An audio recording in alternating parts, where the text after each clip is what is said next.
10, 9, 8, 7, 6, 5, 4, 3, 2, 1. The secret is here.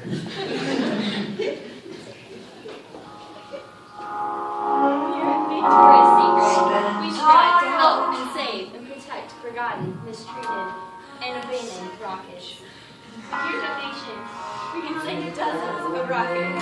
It's only 10 minutes. It's only 10 minutes of your time, so please call today. It's only $20 a month. That's 65 cents a day. Send on the National Organization for Mistreated Rockets.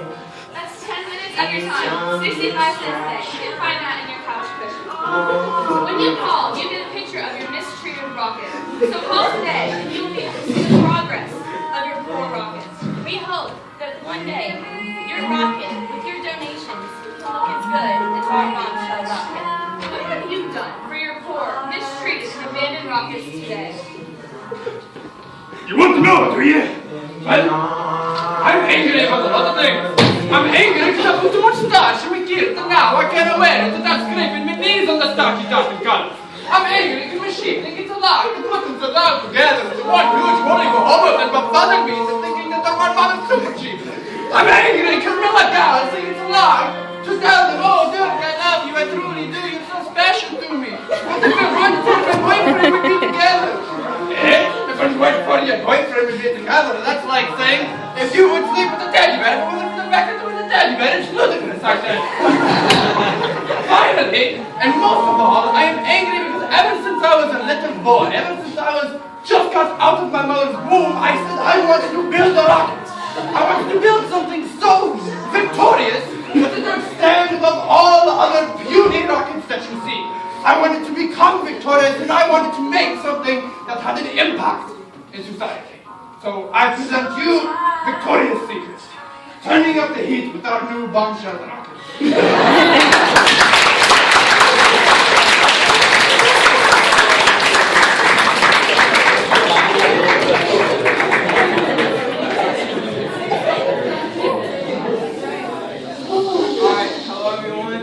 For coming. My name is Bryce Dudley. I'm the launch director here at Victoria's Secret, where we are turning up the heat with our new bombshell rocket. So, here at Victoria's Secret, we strive to make the most cost-effective and most efficient rocket out here on the market. I'm here with my fabulous team. I'm gonna let them introduce themselves and tell you guys a little bit about what they did and about their job. Okay guys, so hello, my name is Ahmed Abdulhamid, and I am the project manager for Victoria's Secret. And what I essentially strive to do is make sure that each individual member of the team played a pivotal role in making the greatest and most victorious rocket ever known to man. Good afternoon, my name is Romeo Flores, and I was one of the two leading rocket engineers of the Bombshell Rocket project. My duties as one of the rocket engineers was to design and construct the Bombshell rocket.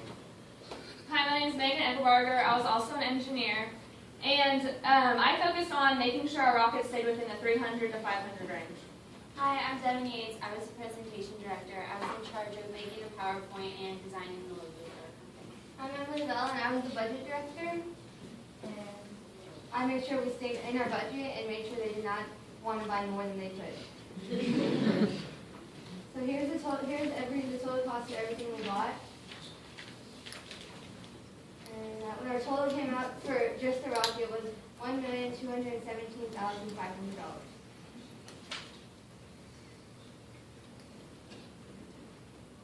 And this is the total pay for all the employees of Victoria's Secret, and our total came out to $130,100.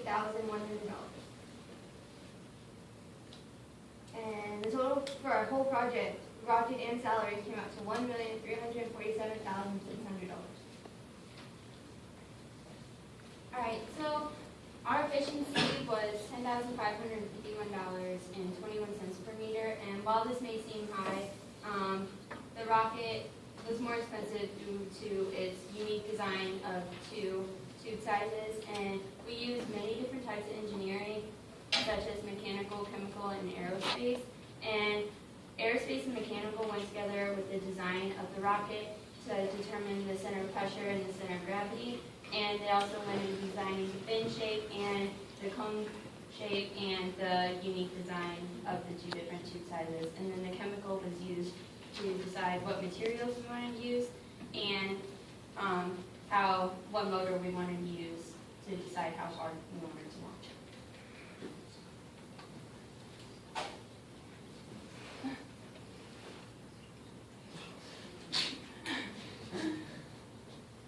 Okay, and while we were making our rocket, of course we had to go through lots of trial runs because we couldn't make it right the first time. Because we made it and then we wanted to improve it. And so our first one, which is right here, we had two different placements of the fins, and we realized that didn't work. And so we moved on to our next design. And as our first design did not work because of the location of the wings and the fins, we had moved on to a second design with only fins in the back. And you can see here that, of course, we have one set of fins. And another thing to note is that in our second design, we had a 24 millimeter diameter tube in the front and an 18 millimeter diameter tube in the back. There's one problem with this. Here at the program, we did not have the 24 millimeter nose cones. So due to that, we were not able to do this design, and we therefore had to move the 24 millimeter diameter tube to the back and the 18 millimeter tube to the front. And that's how we came up with our final design. And before we move on to the final design, I'm going to go over some of the difficulties that we had while constructing the actual rocket. So, as you can see in our rocket, we have, of course, the transition here, and we have the parachute right under the transition. Now, one of the problems that we had was actually connecting the parachute to the bottom tube and the transition. And that was a major challenge for us because as we connected the strings of the parachute inside, the transition would not actually fit into the tube. So that was definitely a problem that we, with our engineering skills, had to fix, had to come up with a solution. And we did. We had to sand the transition, and we had to do other adjustments to the rocket. We also had to fix the fins. As the first time we put them on, they were crooked, and we had to align them, again with our engineering skills and our glue gun skills. Okay, so he discussed a little bit about the difficulties. I'm going to talk about the successes, the things that we did right. So when we simulated the rocket, the final design, we discovered that the altitude was 127.72 meters, which is approximately 358 feet. And this is actually the height that we wanted it to be at because we had many other designs. Some went under, some went way over. So we wanted to make it right in the middle so that we wouldn't be at a constraint when the launch day came around. So besides that, we also had to worry about once again, the parachute and parachute deployment, as well as the stability of the rocket. Now, as you can see, our rocket is quite big. It's very tall, and we actually have three body tubes, one inside body tube that is inside the 24 millimeter body tube where we put the engine, the parachute, and the Y. So because it's so large, there was a question about stability. There was a question about whether or not when it flew, whether or not the wind would make it go off course, off track. And so we had to go through many different simulations and discover what really worked for us. And the way that we actually worked out with the stability was that we had the fins, and we would change the location of them so the center of gravity and the center of pressure would both be within 1 inch apart, but not too large. So again, that was another conflict for us. And once again, when we were designing the rocket and we had the multiple simulations, it would go straight up at a calm wind, but then when we turned it up to slightly breezy, it only slightly veered off track, which was expected, but then again, it wasn't too dramatic. It wasn't something that would make it look like it's not shooting straight up, and it still did shoot straight up, and the parachute was able to deploy at the maximum altitude, which was once again all the greater and all the more efficient for us. So once again, with our rocket, when we were designing it, we wanted it to be aesthetically pleasing.